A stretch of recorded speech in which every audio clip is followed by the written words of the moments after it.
This is the Development Locker podcast, and this is your weekly investment in your development as you continue your transition through life and academy football. In season 3, we bring you even more episodes, more guests who you can connect with, and even more insight into individuals like you who have a similar experiences in pursuing a career in the professional game. Over the next 11 months and 48 episodes, we aim to cover the key topics you will face along your journey. From the challenges you will have to overcome, the ups, the downs, and many experiences along the way. We will be here every week to discuss the current issues in your lives, support you in your journey, and continue your development to being the best version of you in your interviews from the locker.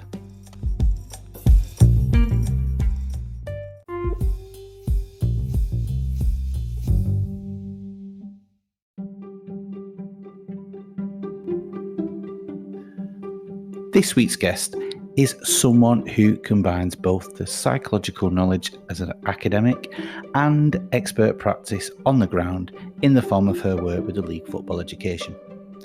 I know firsthand Kelly's passion and pursuit to develop the person as well as the player in academy football, which just seemed like a great excuse to have a conversation about athletic identity in the sport of football.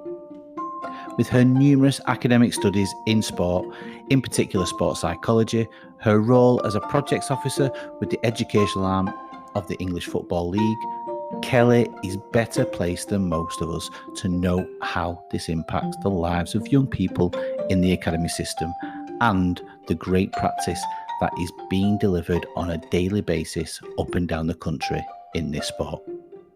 Over the next 60 minutes, Kelly speaks about her perceptions of success, the positives of having a strong athletic identity, what we as a sport and those who work within it can do to reframe this issue as solely identifying as a football player, and much, much more. So, believe me, strap yourselves in and be prepared to get not just one, but many take-home messages that will only benefit you as a person. In this week's interview from the locker.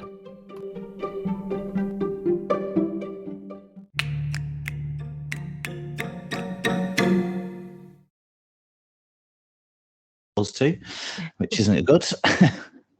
And when it starts recording, literally we'll just get straight into the questions. So what I normally do is I do a post-recorded intro where I big you up, tell our listeners about your background from psychology, from an LFE perspective and things of that nature. So don't think that I'm just not introducing you and being rude and just cracking into the questions.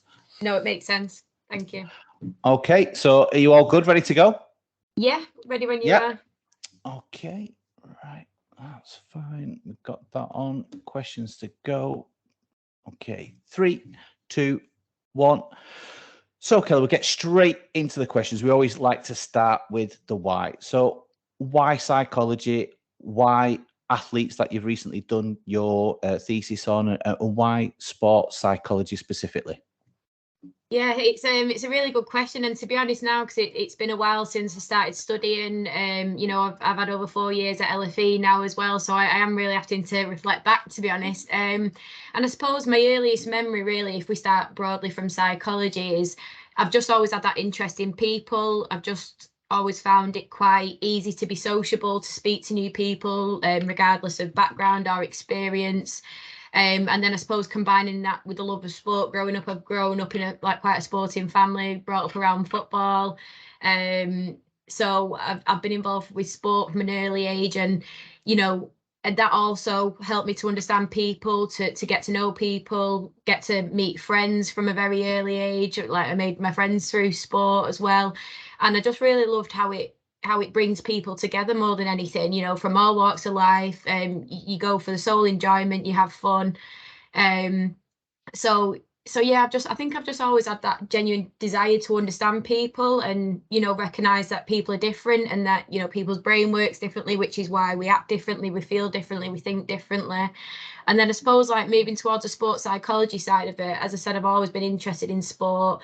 You know, was always fortunate to be able to play on teams growing up, especially in high school. I swam from an early age. I played Oh, rounders okay.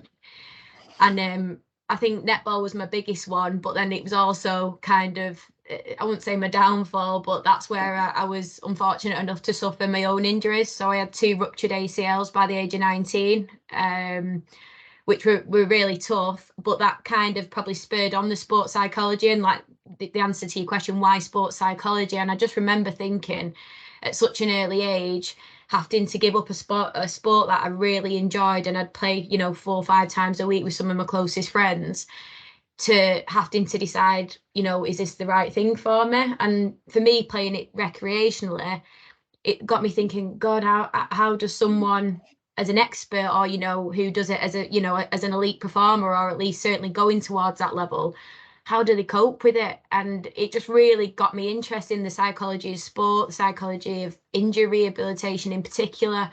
And that's what one of my theses did focus on, and about returning to sport and the psychological impact of that as well. So I think it was really my reaction to my own injury and how gutted I was to leave netball and have to kind of find something else that I enjoyed doing for fun.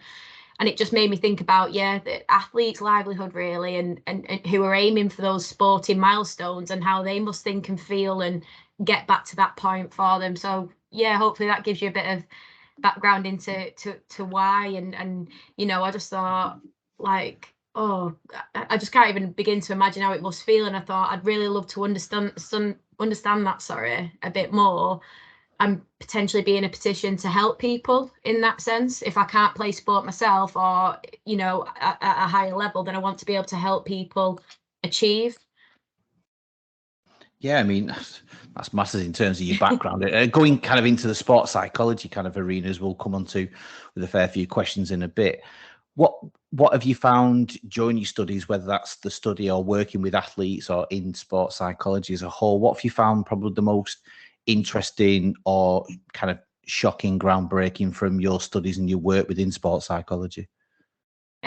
I'd probably say when it was when I did my thesis now. So I did that at my master's at Leeds Beckett, and I completed that in 2017. At start 2018 it was, and my thesis specifically focused on the psychosocial factors which impact the return to sport post injury, but more specifically looking at returning to post injury pre-injury level performance. Sorry. So that was massively interesting and so eye-opening at, you know, how these athletes who have gone through trauma were able to still achieve that pre-injury level performance and get back to that. And, you know, that's something that's still fairly limited now in literature, especially in in female sport.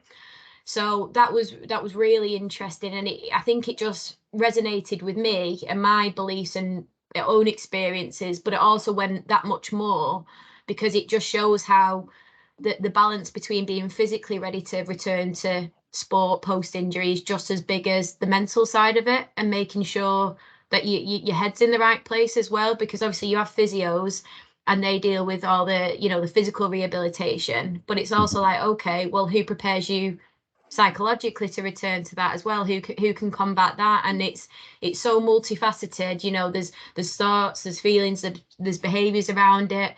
You know, there was people, it depends on the kind of coper you are, whether you're problem focused, whether you're emotion focused, the environment that you want to be in during that rehabilitation period. So it was really eye-opening and just shows the breadth, and that there's no one way to return kind of thing.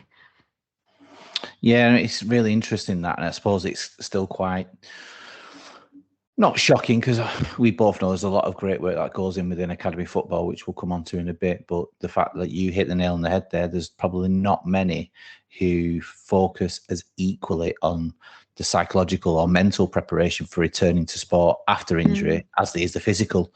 And that must be, I've never been an athlete in any sport, but I can imagine that's probably a massive hurdle to overcome and potentially for some people, that's why they never return to sport, because they can't get over the psychological impact that injury's had on them. Yeah, absolutely. And, I think certainly in the last, 5 years or so, it is definitely getting more looked at, which is good. And, there's questionnaires that specifically focus around psychologically preparing to return post-injury, which is great. So more people are becoming aware of those factors to be looking at. But it's certainly an area that, up until fairly recently was quite overlooked, and that people would just presume because an X-ray showed that it was better necessarily, that you could return and were willing to. So definitely, I just found that really interesting. I'd definitely say that's the area that I found most groundbreaking, and certainly a lot of room for development as well.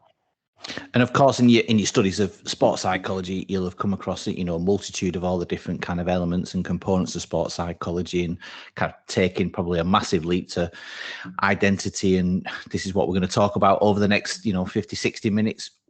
Why do you feel that specifically within academy football, that those people, the players, want to revert predominantly to just identifying solely as a football player? Because we still have issues and struggles of, it's not a secret that, you identifying as something else other than the footballer can complement your performances and that holistic development.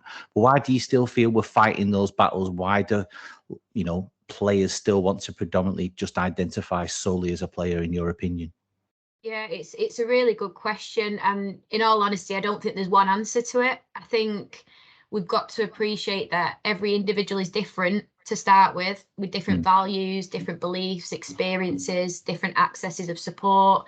So I don't think there's necessarily one cause as to why, but something that I have fairly regular conversation with colleagues, and people within clubs alike, is I also think the media's got quite a large part to play. So before coming on to, specific football clubs or anything, because I think there is a lot of great work that goes on, and me and you both know that. But I think a big factor is almost the glamorization and the perception of football in the media, certainly in the UK and across the world, really. And that does have a part to play in how it perceives football, and in certain instances making the life and identity of a footballer look almost desirable and glamorous.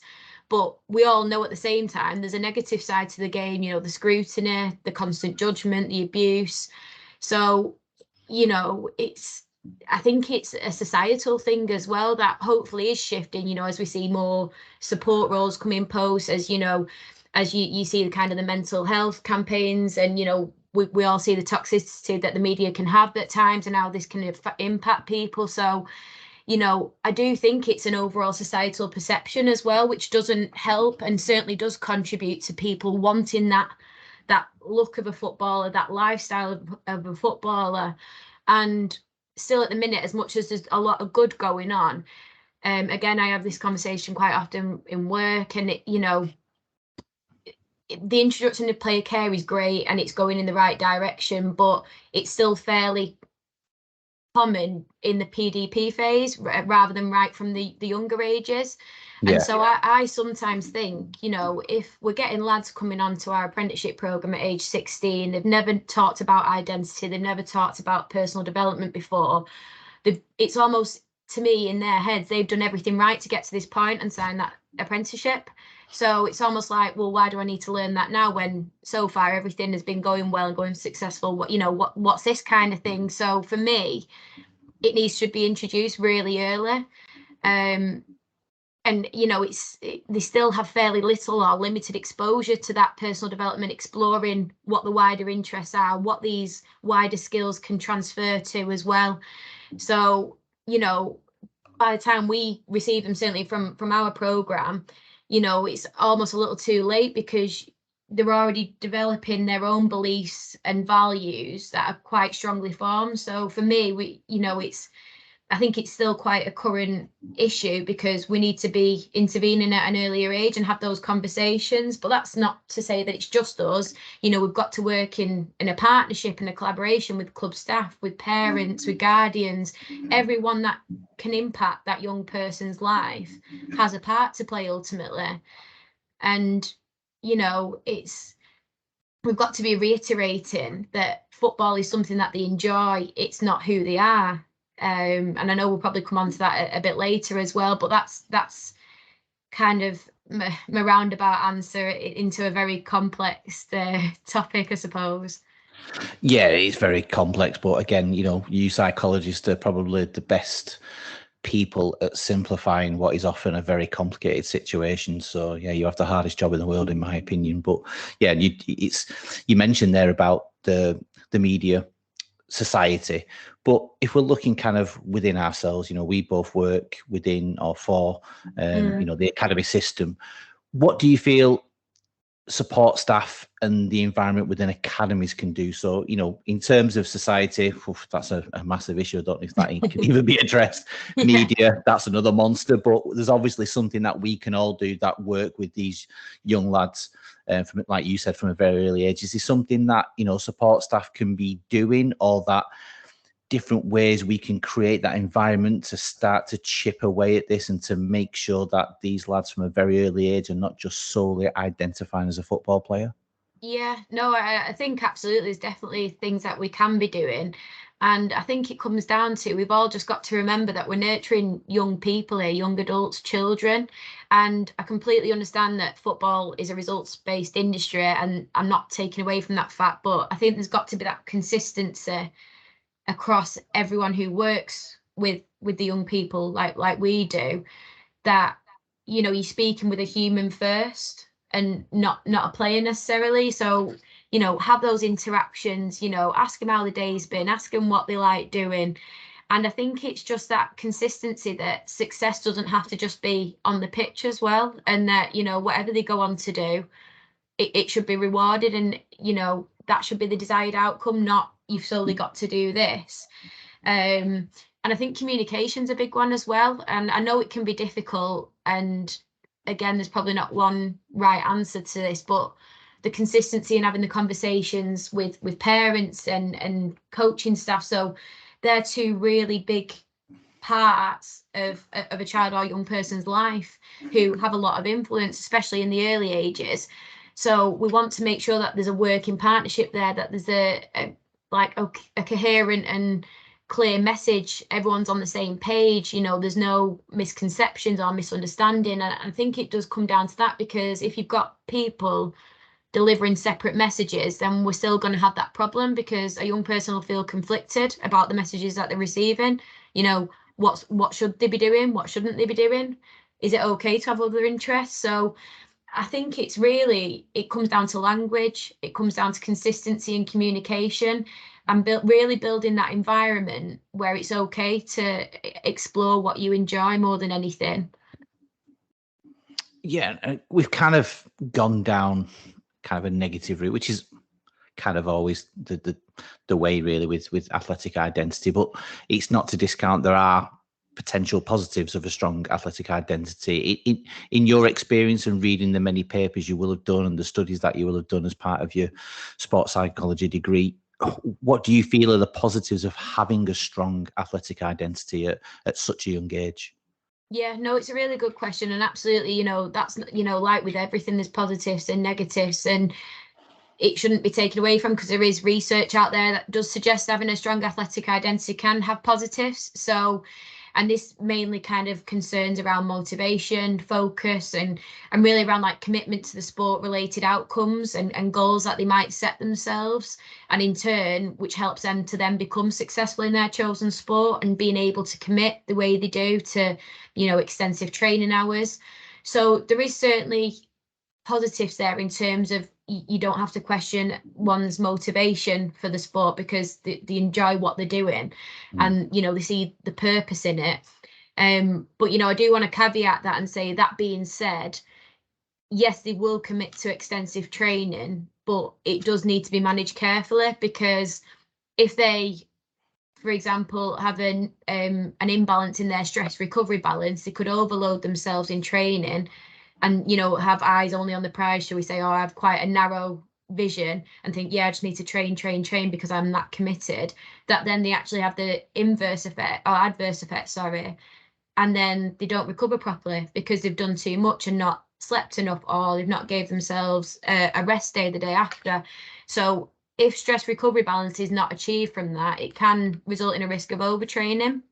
because they don't engage in sufficient recovery practices to counterbalance that extensive training load. So like I said, there is certainly some benefits and positives, should we say, but it's got to be taken into consideration with everything else as well, and all the other mediating factors. Yeah, I suppose it's often overlooked, that one, isn't it, in terms of having to be controlled, and that we've done a previous episode on that, of doing the extras, and it has to be specific, what you said before, around the individual and specific to their needs. And I suppose psychology, as well as the physical elements, it's exactly the same.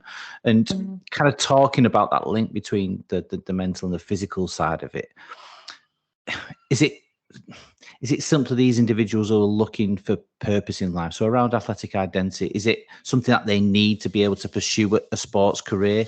Or do you feel it's kind of a maladaptive behaviour that is masking some underpinning behaviours that aren't positive, contributing to that kind of career aspiration? Yeah, no, it's a really, really good question, Lee. And it could be. I think if you think about it, certainly in elite sport, a lot of time investment goes into it for this young person, for family members potentially, who, take them to and from training, from competition. So it is finding a purpose. And, in some cases, it might be that they do it because they feel they have to as well, because other people have put that time investment in as well, not just them. But in that same sense, it is maladaptive, because we are all aware that sport can come with early retirement, severe injuries, both physically and mentally. And so we as the support network, need to help individuals to prepare for that. And, I'm sure we both do. We love sport. It is amazing. You love it. I love it. We're not alone in that. But it's so much more than solely competition. It's social. You learn from other people and about other people. You connect, you enjoy, you lead, you work as a team. There's so many transferable skills that young people sometimes don't realise they have, or think are only useful within that particular sport. So I do think it is the case, like you said, some people are looking for that purpose and they almost don't realise that they can be good at other things, and in fact that they are actually good at other things. They've just never put those skills into practice in a different environment or a different setting. I think when I ask that question, I always have that kind of Steven Gerrard interview in my head of that being obsessed, and you get it because he was obsessed. Yeah. And we know from the external of players like that who were just obsessed. Probably Ronaldo will be another one where we don't necessarily know them as a person, but we see from the outside that everything they are doing, there's 24 hours in the day, and probably at least 18 of them are all geared around, is this going to add to my performance at the weekend, on Monday, Tuesday, whatever the day the fixture is? And I always have that in mind, because although I feel conflicted, because I feel that it's a dangerous message to send out to young people, because it's kind of that all or nothing, putting all your eggs into one basket. But it's also unrealistic if we say, no, you shouldn't be doing that, because some players do reach the heights of their career thinking and behaving in that way. So like you said, it's such a difficult minefield to try and establish those kind of cultures and those values and those beliefs without kind of tripping yourself up and going against what are some really world-class examples of telling a young lad, look, don't be obsessed with the game. And he'll go, well, Ronaldo's all right, and he's obsessed. And you go, all right, well, apart from Ronaldo, you shouldn't be obsessed about the games. It's difficult, isn't it? It really is. And that you give a great example there, and you're right. And again, it comes back down to those individual differences, and that it's finding what makes a person tick. So just as you were saying that, and about the Steven Gerrard interview, it reminded me of, and when I was thinking about leading up to the podcast, it got me reflecting on a couple of years ago now. So back in 2020, I was fortunate enough to arrange for a Q&A, an online one with via Zoom with Gary Neville, with some of the apprentices that were on our mentor program at the time. And I remember back to one of the questions and saying, obviously, Gary Neville's background, and obviously he was during the class of 92, arguably some of the most successful footballers, certainly that United's seen. And I remember him saying how his way to relax, or what he did away from the training ground, was very different to his teammates, and that's okay. Gary did have that message of, I was obsessed. I would watch football because that's what I wanted to do in my downtime, and that's absolutely fine. So I don't want to, by any by any means scare people, say, oh no, you have to. I think it does depend what works for you and what allows you to have that relax and allows you to take your mind off things and then go back into training or competition at your very best and be able to know what switches you on. So, you know, when Gary said this, it was really interesting because it is ultimately about finding what works for you as an individual. And, you know, and he did give some examples that some people would read or they would do other things. But for him, he liked watching games and analysing them and breaking them down. But, you know, with that still comes a really valid and beneficial skill set through doing that. You know, it makes him more analytical. He's obviously done quite a lot of punditry now, you know, things like that. So it has been able to transfer for him. So, you know, it really does just depend on what, like I said, what makes you tick, whether it's reading, listening to a podcast, you know, whatever it is that works for you, that's okay as long as you have that time.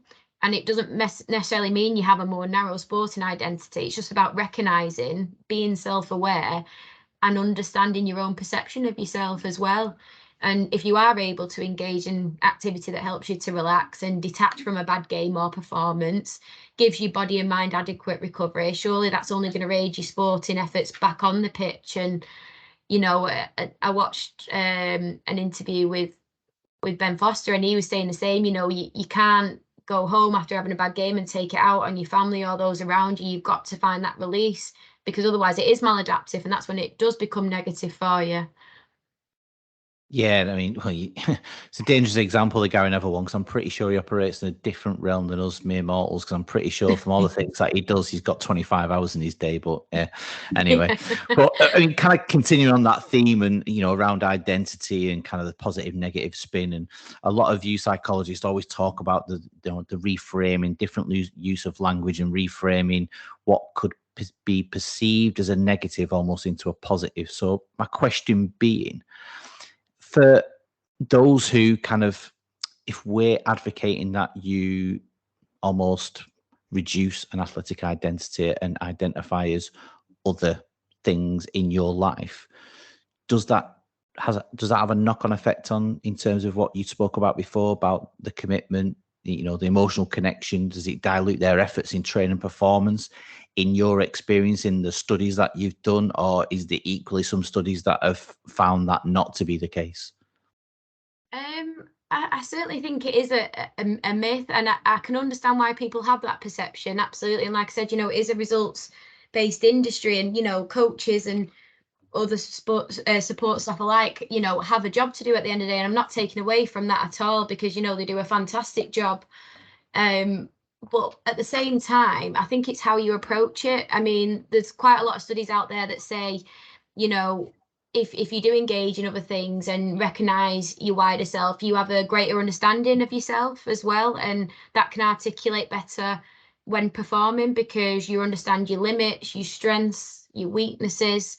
You know, again, you know what kind of what makes you switch on, what motivates you. You know how to up your game in that kind of optimal functioning.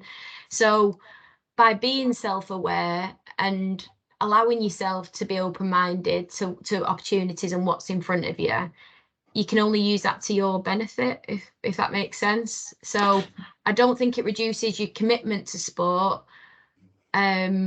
It's a really difficult question, to be honest.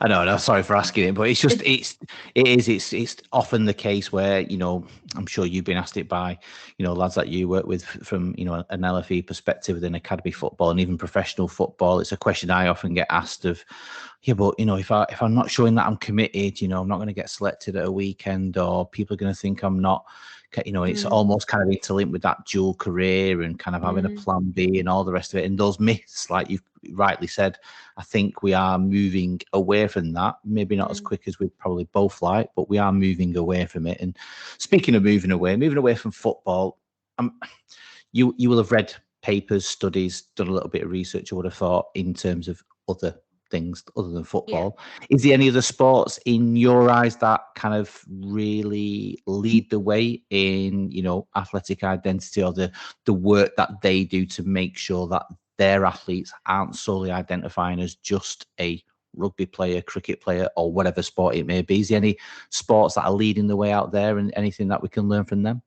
Yeah, no, I'm really glad you've asked that, really, because I do think other sports probably do more, and whether that's because, you know, football is probably arguably the biggest sport in the country, that, you know, that you can make a sole living off, whereas others perhaps don't have that same financial investment. So I think the organisation TAS, which is a Talented Athlete Scholarship Scheme, do an excellent job with their Talented Athlete Scheme, and the range of support personnel that's available to scholarship athletes from a range of sports. So yeah, it can be swimming, it could be rugby, athletics, you know, netball, basketball, and you find that you have certain TAS hubs at universities, and these TAS scholarship athletes have access to what's called performance lifestyle advisors.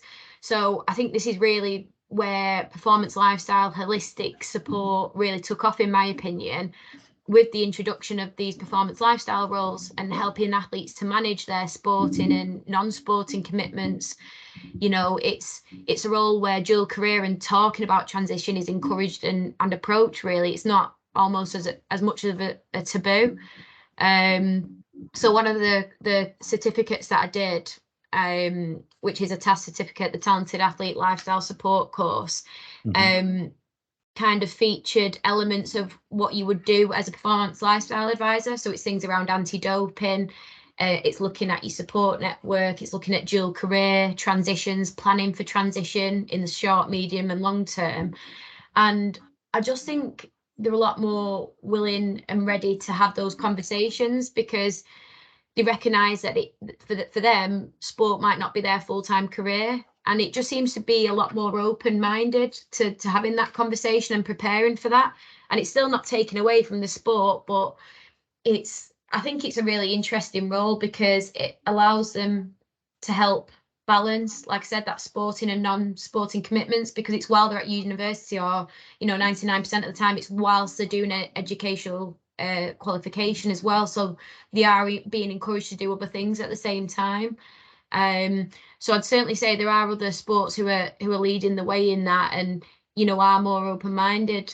And arguably even, you know, sorry that I'm reverting back to football, but there's a stark difference between men's and women's football. And you know, women footballers probably being more open-minded to doing other things. Is that because of, you mentioned it before, is that because of the riches and the size of the sport and all the, you know, you talked about, you know, in one of the first questions about, you know, we glamorize the sport, the media does, you know, I'm still guilty of it. When you see a lad walking down the corridor, you know, everything's geared around foot. You're asking how they played at the weekend, what result it was. But from a financial perspective, is it because the riches are that rich that we're almost blinkering our athletes, whereas other sports probably don't have that level of financial rewards at the end of it or during that career, that they're probably more willing, more receptive to think, oh, this isn't going to be a one and be all kind of career in terms of this is me set for life. I still need to do something else. And because of that, I'm not just going to identify as a swimmer, as a netball player, as a women's football player. Do you think it's financially driven, maybe, that why men's football is reluctant to change their opinion and their outlook? Yeah, I definitely think it's a contributory factor. And I think as with most of the things we've discussed so far, it is multifaceted, but I do think it's definitely a factor, and the perceptions are a lot different. You know, and with that, like I said, does come the financial stability and things like that, where people don't or do necessarily have to look at what else they can be doing and broaden the horizons. But I think it should be across the board, and, you know, let's have these conversations. Let's not make it a negative conversation. Let's make it one, well, this is only going to impact you and help you to then perform your best when you are playing football or when you are doing your sport, because you're learning how to enhance and develop your skill set. And coming back to football then, and academy football specifically, you work for the LFE, so, you know, I know the great work that you do and all your colleagues do in that regard, and you'll be privy to a lot of academies up and down the country in different ways around this problem of athlete identity. And some of the problems that it does bring currently, or for kind of future in later life. Is there any really good practice? Feel free to name names, but you don't have to. Is there any really good practice out there where you feel that, oh, they're really kind of at the cutting edge of it? And is there anything that we as other academies, people listening to this podcast, can kind of take from them, even if it's just one thing, to think, oh, what I've really seen at Club X is they do this. If you do anything, just embed that into your academy and you won't go wrong, or at least you have a positive impact on the players that you're developing. Yeah. Like absolutely. We work with 60 plus clubs across the country, and there's a hell of a lot of good work going on. As much as there is still room for improvement, we've got to commend the work that is going on, because football in the media does get a bad rep in terms of spitting players out and not developing the people, and I get where that comes from, but I do want to acknowledge my colleagues in the clubs up and down the country work tirelessly to make sure that these young people are supported. So I just want to start off by saying that. But there's certainly good practice going on in terms of almost talking about transition in a way that you can talk about it during their experience and not just a reactive mechanism, if that makes sense. So don't start talking about transition when they're away from the club, because that's no good. It's reactive. You've got to be proactive. And I think examples of where clubs do this well is that they embed that open-minded culture, and they engage and invest in the individual, not just the player. They ask them what they like doing. They ask them more than how they played at the weekend. They have success walls, and success isn't just defined by how many caps they've got or how many goals they've scored. It's, well, this person went on and got a career in X, or so it's really about the perception of success as well. I think it's about having that two-way conversation with young individuals and their parents and carers again. So not just doing it because it's a tick box exercise, but doing it because you genuinely want to know how they're feeling and what you could be doing to make the academy better. So whether that's regular time points across the season and holding player and parent voices, and one of the fairly recent projects that we've got up and running at LFE is the alumni voice, which has been excellent. So we started this last season, and we did 4 across the year where we engaged with alumni and was asking them about their experiences and what they'd like to see more of as well, because then we're wanting to use that to help our advice and guidance with clubs, but also to inform our own practices. And it was really, the main common messages that are coming out are about engaging with that person whilst they're on programme, regardless of whether they're going to get a pro contract or not. And it really does go a long way when they come to then leave the club, that you can leave it on a positive, lasting relationship, so that you can re-engage with them and say, oh, would you like to come to a game? So it's like that reintegration into the club as well, and maintaining those positive relationships even when a young person leaves for one reason or another. So those are a few little snippets. Certainly engaging with the young person post release or post leaving the club is massive. I think allowing them to have opportunities whilst at the club again to engage in other things. So there's a club I know who do an excellent work experience program whilst the lads are on their apprenticeship for 2 years, and they have to go and seek out that opportunity themselves, but it might be within the club, and educating them on all the different operational parts of the club. So whether it's media, whether it's marketing, whether it's hospitality, we know that there's a football club isn't just made up of players. It's a whole organisation and a running operation. So I think that's an excellent example in just providing pathways for that as well. Yeah, I felt bad when you first started that answer, because I've been guilty of doing that, of doing the success wall, and call it what you will, but you put the profiles of those who've made the first team appearances and all the rest of it. And when you were saying that, I was cringing, going, "Yeah, I've done that." Well, so yeah, it's not a bad thing, and I don't want to discount from that. No, Excellent, and it is an achievement in itself. But also, why not celebrate the person who's gone on to get a degree in a language or move to another country? I think it's got to be the way that success is perceived. Yeah, no, I totally agree. Totally agree. And you know, if like you're saying there about the workplace, but even if it's just something like that, if you know people who listen to this who are working within academy football, just reframing that perceived success of not just you know if they made an international cap or you know they played for the first team, you know, even putting alongside that other achievements that they've done. So yeah, that'll be certainly a takeaway message for me. So thank you. But from an athlete perspective now, so I'm very big on accountability and ownership, as I'm sure you are. When Yeah. we talked about, you know, what the media should or shouldn't be doing, society's problem with football players, how we as staff in and around that environment, what we can do better. What about the player themselves? So, you know, they're a person who just happens to be an academy player, but what can they themselves be doing to work towards that perspective of changing or having multiple identities in academy football? Yeah, I think self-reflection is key. Being able to notice what your strengths are, where your areas for improvement are, and that's something we have a large focus on when we run the personal development mentoring program at LFE that I manage. And you know, you can't get enough practice at it. And I think especially with the you know the new sporting excellence professional standard that we've got, that the lads are on through that 2-year apprenticeship. I've had quite a few conversations with club staff where I know it's change and you know the structure in which they get assessed is different, but I say it to every club staff that I speak to, it's for the better, because the lads are getting challenged in a way they've not been challenged before. They've got to speak about themselves, they've got to acknowledge learning through different experiences, they've got to talk about who's helped them, how they've identified areas for improvement, how they're going to work towards that. There's a lot about goal setting and action planning, which is something we've probably not done enough of in the past, which I think will all help, and comes back to this self-reflective element and being very aware of your own thoughts, feelings and behaviours as well.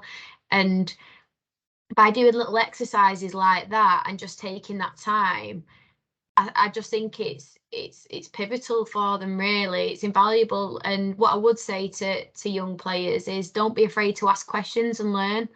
You know, there's more and more sporting examples coming to light now of what others do to wind down, to relax, what else they do alongside the football. And I want to stress this, we never want to take away from that they love and enjoy their football. We don't want to take away from that. We just want to support that and what they can do in addition to that as well. So I definitely encourage like young players to do this, explore what they enjoy, and also ask themselves why they enjoy it. What does it give them? So you know, being open-minded is vital, and also making sure that they have someone in their support network they feel that they can speak to about it as well.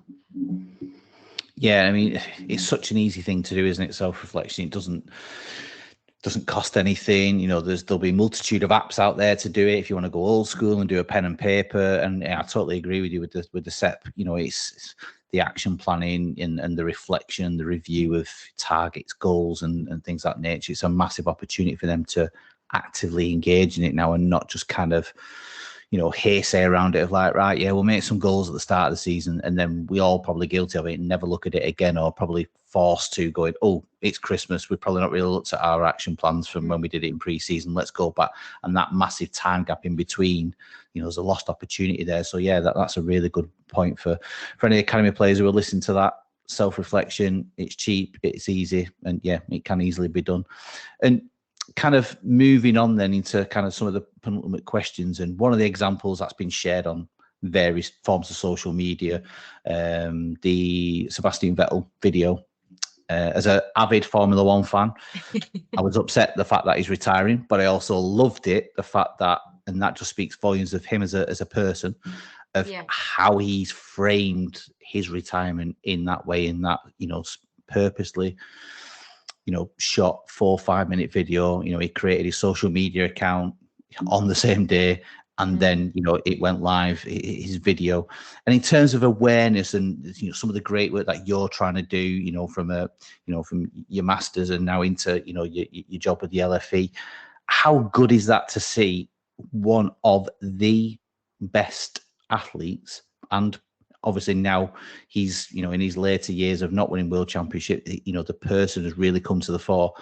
How happy are you to see that shining example, and how does that kind of work in terms of being able to be a shining example? Is that something that we can all tap into now and go, look, Sebastian Vettel's identifying as a dad, as, you know, a husband, as all these multitude kind of multiple identities, we can all do it.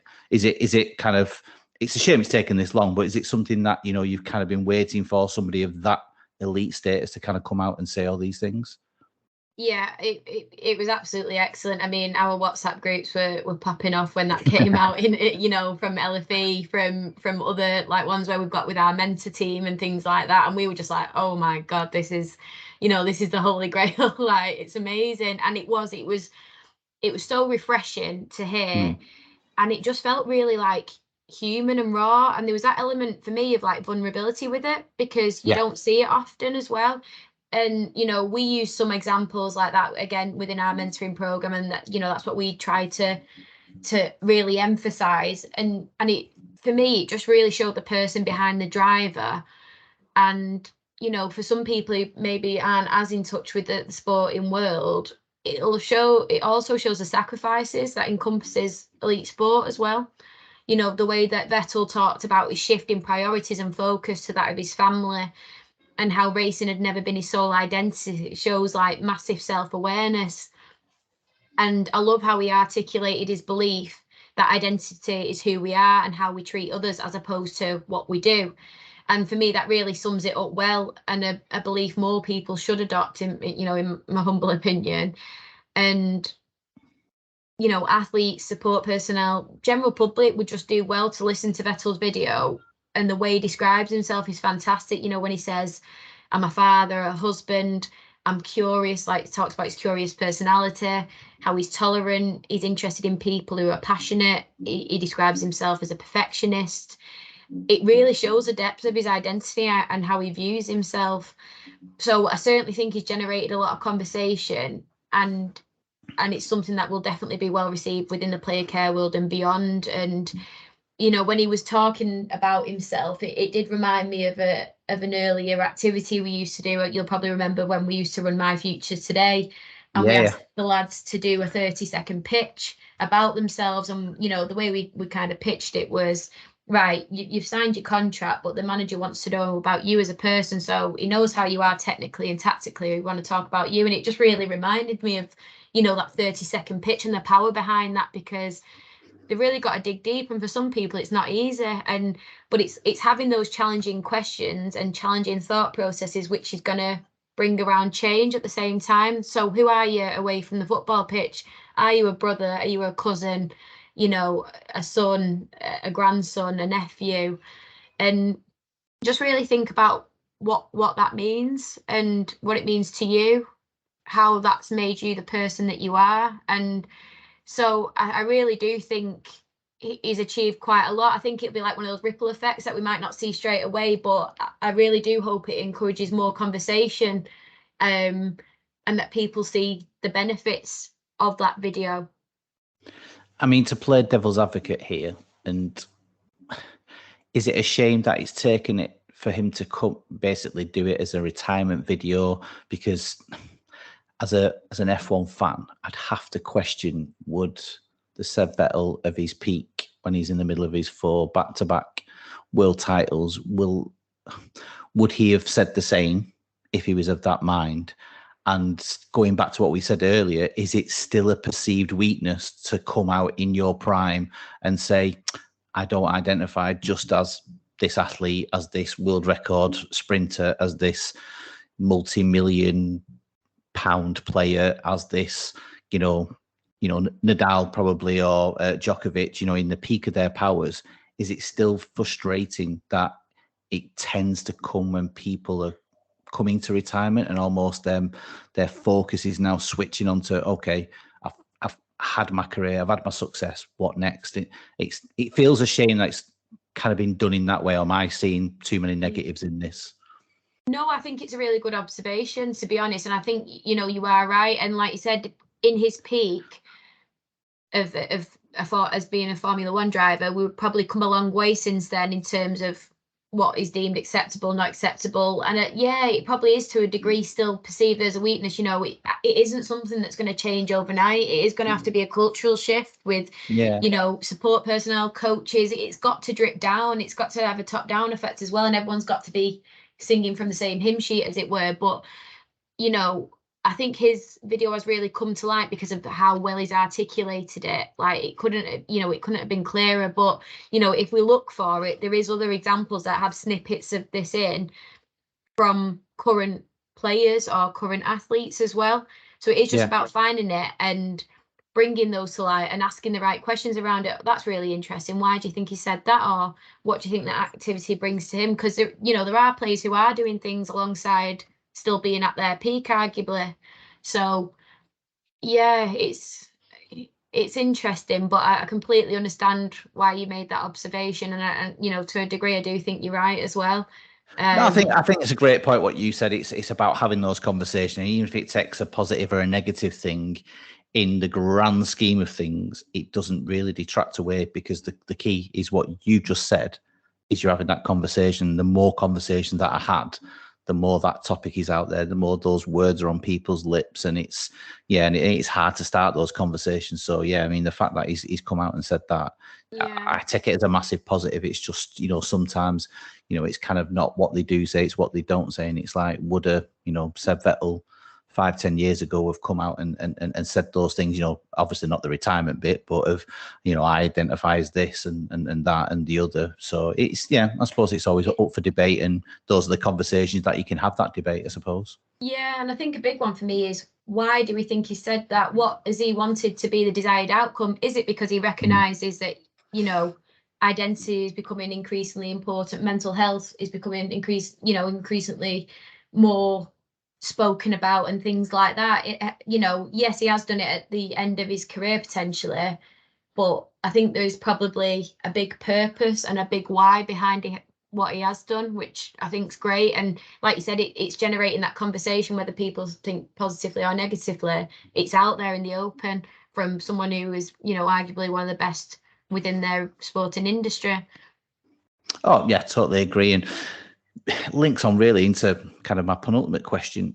I read an article recently when I was researching to do this episode, and there was a point made saying that, you know, athletes should have two identities, almost a private one and a public one. In this era where we do worship sportsmen and women in multiple sports, do you feel this is the right approach to kind of have two masks, as it were, of a public one and a private one? So publicly, oh, I'm Ronaldo, I'm this, you know, obsessed, I want to break every single record, but privately it could be a totally different person, and it's only the people who, knowing that well, would ever see those multiple identities behind the public one. Do you feel that's a good coping mechanism or the right approach to have for an athlete, or do you not feel that you should be kind of separating those two things? So it's an interesting one, this, because I actually quite like the way that it's articulated, and I know the article in question that you're on about, and I like the way that it's presented the different concepts, because it's quite one to get your head around. So for me, they distinguish how identity can be seen as someone describing themselves in a state of being something. Yeah. For example, I am a runner, rather than I enjoy or I engage in. So I really like the way that that's described, like the two differences in identity, sorry. And, you know, especially in an era, as you say, where sportsmen and women are worshipped, and there's a high degree of expectations attached to who they are, what they achieve, what their outcomes are.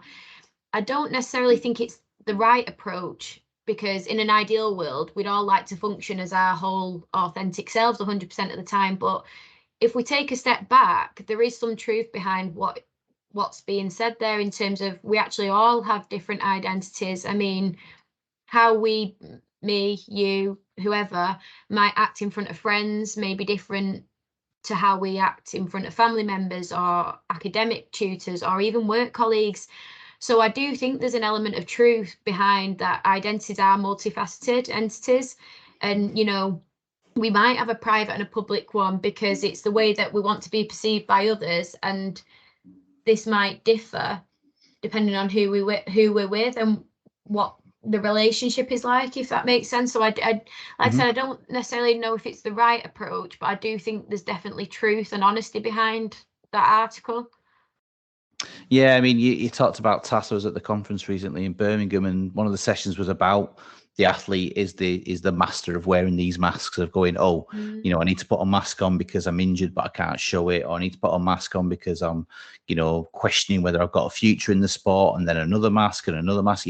You touched upon it before about, you know, some of the sacrifices, some of the things that we as non-athletes don't recognize, and you think, God, all the different things they've got to do for this public perception. And you're just like, you know, for something that you've gone into, you said it as well before, the enjoyment of actually participating in sport has almost gone out the window because you think, oh, I can't show weakness to that person or to the press, and oh no, I need to put this mask on because, you know, we've got beat, I shouldn't really be happy and smiling, and oh, I need to put this next mask on. You just think, God, where's it end? And yeah, it's quite interesting that of this public and private one, and yeah, whether it's safeguards you from emotions, upset, you know, the constant abuse now that's on social media, or whether it's kind of like, well, no, you're not being authentic, like, you know, the Vettel video of like, you take away that, you know, kind of authenticity of it, and then people will perceive you as being kind of scripted almost rather than actual natural.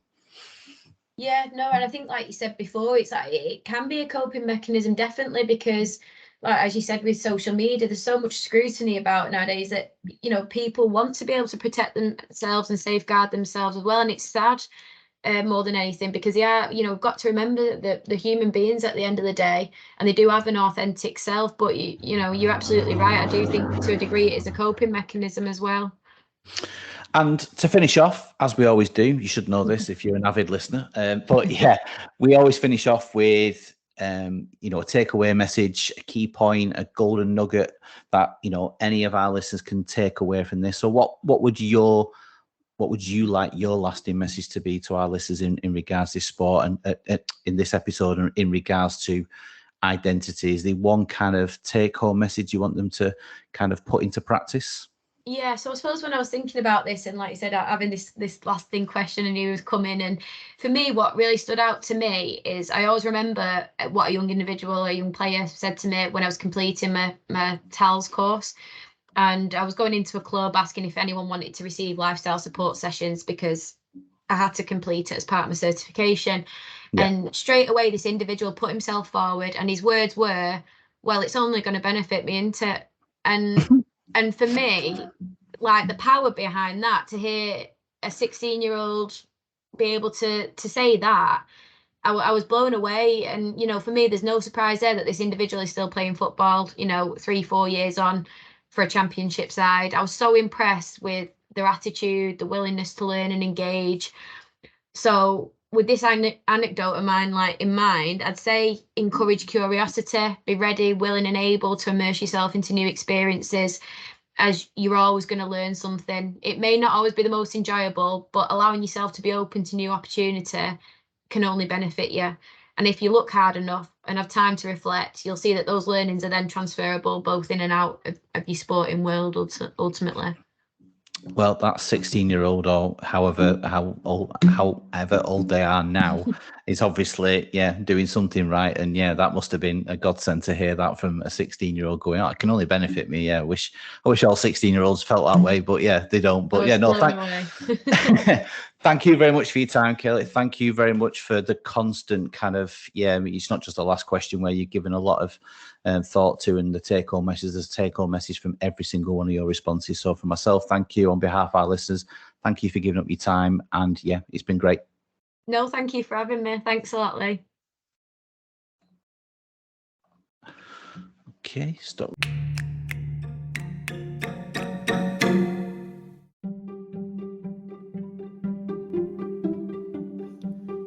Where do I start? From Kelly's background in sport, the many reasons why she pursued this career, to her experience of serious injury, to moulding her pathway towards studying the psychological aspects of sport in general. Kelly is some individual and someone we can each learn from. Some standout points of this week's episode was the willingness to have a balanced conversation, the good and the bad laid out on the table, as well as the importance to having a debate around what works for different athletes in different sports. There is no one way to address the identity issue we have in this sport, nor is there one sole contributor or issue causing this problem. Society, media, family, friends, teammates, and even us who work within these environments can cause a person to think that simply and solely identifying as a football player is the correct approach to success.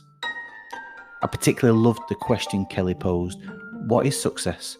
At the end of the day, it's all about perception. What one person will perceive as success, another will view as failure. And both are dangerous grounds in forming an identity. With Sebastian Vettel breaking that mould from the world of F1 recently, I could go on, but I won't, as I will leave more conversations like this until next time in your next interview from the locker.